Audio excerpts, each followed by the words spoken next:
ஒன்றிய பிரதமர் நரேந்திர மோடி அவர்கள் இன்னைக்கு மதத்தை அரசியலாக பயன்படுத்தி கொண்டிருக்கிறார். திராவிட முன்னேற்ற கழகம் இந்து மதத்துக்கோ இந்தி மொழிக்கோ எதிரிகள் அல்ல. வாடிய பயிரை கண்டபோதெல்லாம் வாடிய அந்த பசி பிணி இனி இருக்கக்கூடாது என்று இதுவரை அணையாத அடுப்பை பற்ற வைத்த வள்ளலாருடைய அந்த வழியில் எங்கள் தங்க தளபதி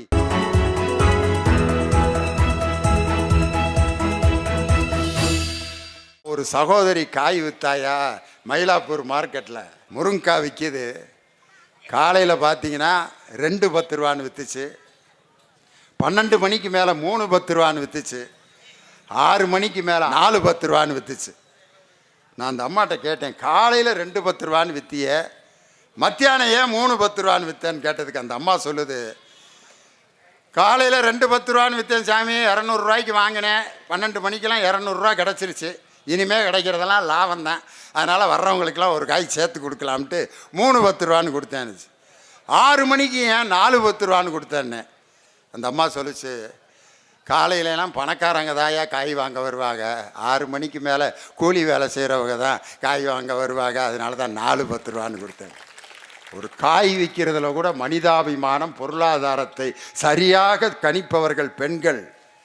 அதனால தான் என் தானை தலைவர் பெற்றெடுத்த அருந்தவ புதல்வன் திராவிட மாடல் முதலமைச்சர் உரிமை தொகையை ஆண்களுக்கு தருவதற்கு பதிலாக பெண்கள் கையில் அந்த 1000 ரூபாயை வழங்கியதற்கு காரணம் பொருளாதாரத்தையும் குடும்பத்தையும் சரியாக அவர்கள் கவனிப்பார்கள்ங்கிற நோக்கத்தில் தான் அவர் கொடுத்தார். மேஜர் சரவணன் ஒருத்தர் மிலிட்ரியில் இராணுவத்தில் உயிர் தியாகம் செஞ்சார், திருச்சிக்காரர்.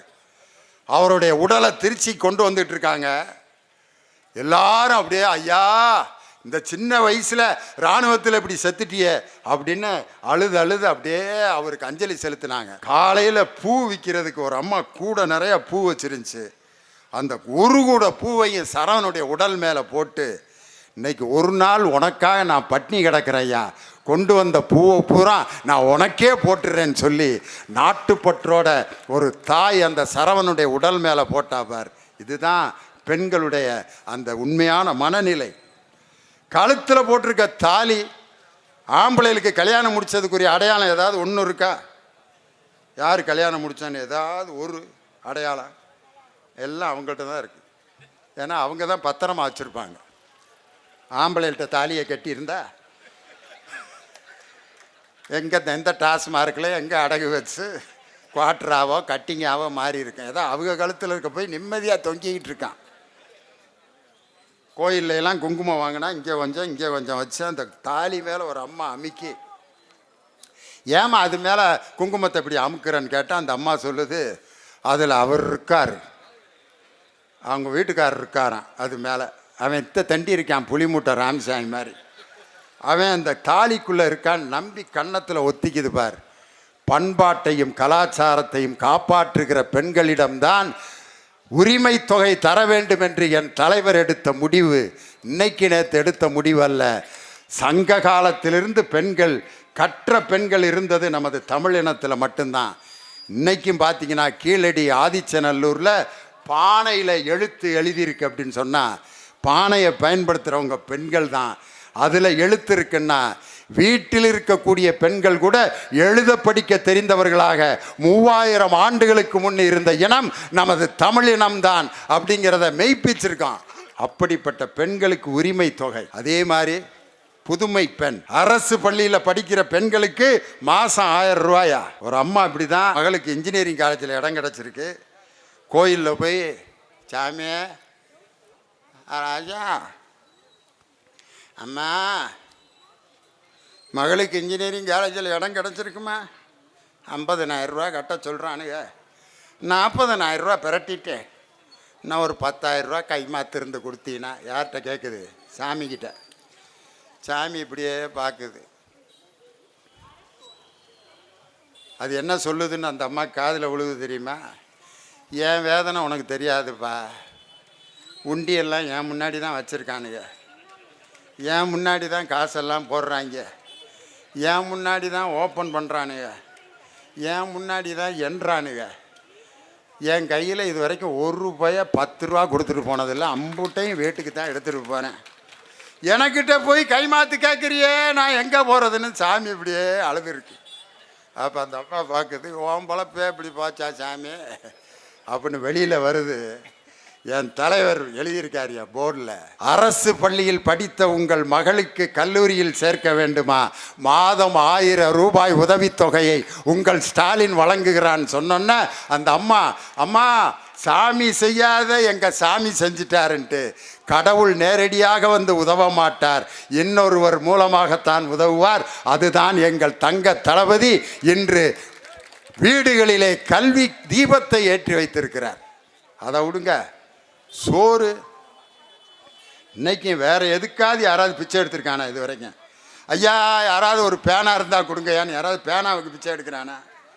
ஒரு வேட்டி இருந்தால் கொடுங்கன்னு யாராவது பிச்சை எடுக்கிறோமா? இல்லை. ஐயா சலூனில் முடி வெட்டணும் காசு இருந்தால் கொடுங்கன்னு யாராவது பிச்சை எடுக்கிறோமா? சோத்துக்கு தான். மா தாயே பசிக்குதுமா சாப்பாடு போடுங்கம்மா. இன்னைக்கும் பாருங்கள், எங்கள் அம்மா கல்யாண வீட்டிலலாம் சாப்பிட்டா ஒரு கை சோறை இலையில வச்சுட்டு அப்புறம் இலையை மூடி வைடாம்பாங்க. எதுக்குமா அப்படின்னு கேட்பேன். சொல்கிறோம் சைடா, பெத்த தாய் சொன்னால் செய்யணும், சரிம்மா அப்படின்னு கொஞ்சோண்டு சோறு வச்சுட்டு தான் மூடி வைப்பேன். பெரியவன் நானுன்னு எங்கள் அம்மாட்ட கேட்டேன், எதுக்குமா அந்த சோத்தை மீதி வைக்க சொல்கிற? அதுக்கு எங்கள் அம்மா சொன்னாங்க, டேய் சாப்பிட்டு முடித்தோன்னே இலையெல்லாம் குப்பை தொட்டில் தான் போடுவேன், அப்போ நாய்க தான் வந்து சாப்பிடும். உன் இலையை ஒரு நாய் ஓப்பன் பண்ணுச்சுன்னா அதில் ஒரு கை சோறு இருந்தால் அந்த நாய் என்ன நினைக்கும்? யாரோ மகராசியாக நமக்கு சோறை மீதி வச்சுட்டு போயிருக்காருன்னு உன்னை வாழ்த்திக்கிட்டே சாப்பிடும்டா. நீ வலிச்சு இலைய போட்டினா அந்த நாய் ஓப்பன் பண்ணிவிட்டு என்ன நினைக்கும்? நமக்கு முன்னாடியே ஒரு நாய் வந்து இதை நக்கிட்டு போயிருக்கும் போல இருக்குன்ட்டு நாய்கிட்டே நாயின்னு திட்டு வாங்குவடா. அதனால் நீ ஒரு வகை சோறை நீ வந்து இலையில வச்சுட்டு சாப்பிட்றான்னு எங்கள் அம்மா சொன்னாங்க. அந்த ஒரு கை சோறுங்கிறது சாதாரண விஷயம் இல்லை. இன்னைக்கு வடலூர் வள்ளலாருடைய ஜோதி தரிசனம் தைப்பூசத்தில் இன்னைக்கு வடலூரில் எல்லாரும் பார்த்து அந்த ஒளியை ஏன் கும்பிட்டார்கள் என்றால், வாடிய பயிரை கண்டபோதெல்லாம் வாடிய அந்த பசி பிணி இனி இருக்கக்கூடாது என்று இதுவரை அணையாத அடுப்பை பற்ற வைத்த வள்ளலாருடைய அந்த வழியில் எங்கள் தங்க தளபதி மாணவர்களுக்கு காலை சிற்றுண்டியை வழங்கி, அந்த காலை சிற்றுண்டினால் இன்னைக்கு 40% மாணவர்கள் அதிகமாக பள்ளியில் சேர்ந்திருக்காங்கன்னா, இப்படிப்பட்ட திட்டங்களை வேற எந்த தலைவரும் இந்த நாட்டிலே செய்ததாக சரித்திரம் இல்லை. அவருடைய திட்டங்களை வரிசையாக சொல்லிகிட்டே போகலாம். இன்னைக்கு இந்த நாடு என்ன நிலைமையில் இருக்குங்கிறத மட்டும் சொல்லி நான் முடிச்சிடுறேன். இன்னைக்கு ஒன்றிய பிரதமர் நரேந்திர மோடி அவர்கள் இன்னைக்கு மதத்தை அரசியலாக பயன்படுத்தி கொண்டிருக்கிறார்கள். திராவிட முன்னேற்ற கழகம் இந்து மதத்துக்கோ இந்தி மொழிக்கோ எதிரிகள் அல்ல. ஹிந்தி மொழி இருக்கணும், அதுக்கும் தாய்மொழி பேசுகிறவங்க இருக்காங்க. இன்னைக்கு மகாராஷ்டிரா போன்ற 6-7 மாநிலங்களில் ஹிந்திய தாய்மொழியாக பேசுகிறவங்க இருக்காங்க, இங்கே கூட இருக்காங்க. நாங்கள் கூட எங்கள் பாடநூல் கழகத்தில் இந்த தமிழ்நாட்டில் படிக்கிற ஹிந்தி முதல் மொழியாக படிக்கிற மாணவர்களுக்கு ஹிந்தி புத்தகத்தை நாங்கள் பிரிண்ட் பண்ணி கொடுக்குறோம்யா. ஹிந்தி மொழியை நாங்கள் வேணான்னு சொல்லலை, அதை எதுக்கலை. அந்த நாட்டில் இருக்கணுமா அந்த மொழியை அவன் படிச்சுட்டு போகிறான். என் தாய்மொழியான தமிழ் மொழியை நீக்கி ஹிந்தியை நீ படிக்க வேண்டும் என்ற இந்தி திணிப்பைத்தான் தமிழன் எதிர்க்கிறானே ஒழிய ஹிந்தி மொழியை எதிர்ப்பவன் திராவிட முன்னேற்ற கழகத்துக்காரன் அல்ல. ஹிந்தி திணிப்பை எதிர்க்கிறோம். அதே மாதிரி ஹிந்து மதத்துக்கு நம்மெல்லாம் எதிரி இல்லை. திராவிட முன்னேற்ற கழகம் 1967 ஆட்சிக்கு வர்றதுக்கு முன்னாடி என்ன பிரச்சாரத்தை கிளப்பி விட்டாங்க தெரியுமா? திமுக ஆட்சிக்கு வரப்போகுது, இந்து கோயிலெல்லாம் மூட போகிறாங்க, ஐயப்பன் கோயிலுக்கு மாலை போட்டு போக முடியாது, தைப்பூசத்துக்கு பாத யாத்திரை போக முடியாது, சாமி கும்பிட முடியாதுன்னு கிளப்பி விட்டான். ஆனால் 67 ஆட்சிக்கு வந்தோன்னா என்ன நடந்துச்சு தெரியுமா? என் தானை தலைவர் டாக்டர் கலைஞர் அவருடைய சொந்த ஊரில் இருக்கும் திருவாரூர் தேரை முதலில் ஓட்டிய தலைவர் என் தானை தலைவர் டாக்டர் கலைஞர். அதுக்கு என்ன பதில் சொன்னார்னா, நாங்கள் ஆன்மீக பயணத்தை தடுக்க மாட்டோம், பகுத்தறிவு பிரச்சாரத்தையும் நிறுத்த மாட்டோம் சொன்ன தலைவர் முத்தமிழறிஞர் டாக்டர் கலைஞர்.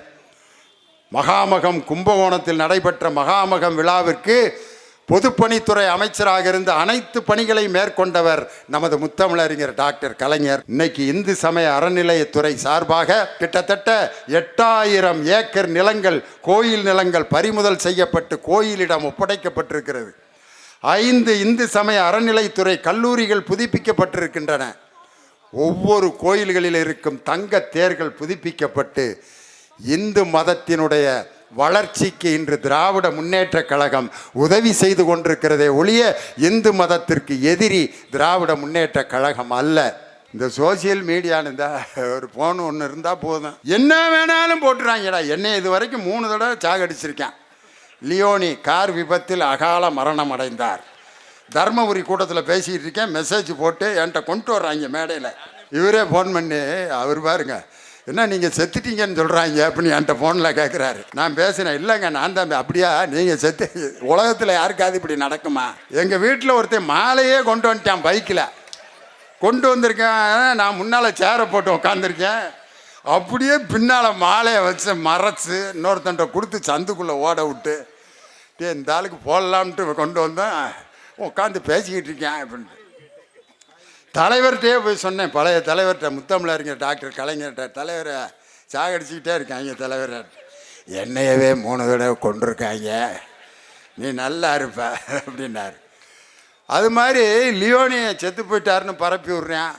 திடீர்னு டி ஜெயக்குமார் என்னைய அந்த தெரு நாய் குடியாரப்ப அப்படின்னு பேசுகிறாரு. உடனே 1 லட்சம் பேர் பார்க்குறேன். எது அசிங்கமான விஷயமோ அது உடனடியாக பரவுகிறது. ஆனால் அப்படிப்பட்ட ஒரு அறைக்குள் ஒரு கேமராவை வைத்து கொண்டு பேசுகின்ற இயக்கம் திமுக அல்ல. நேருக்கு நேர் பொதுக்கூட்டத்தில் மக்களை சந்திக்கின்ற துணிச்சல் மிக்க இயக்கம் திராவிட முன்னேற்ற கழகம். இந்த சமூக வலைதளம் ஊடக கொலைகாரர்களுக்கு மத்தியில் என் தலைவர் தளபதி இன்னைக்கு அதை எதிர்த்து நீச்சல் போட்டு கொண்டிருக்கிறார் என்றால் துணிச்சல்காரன்.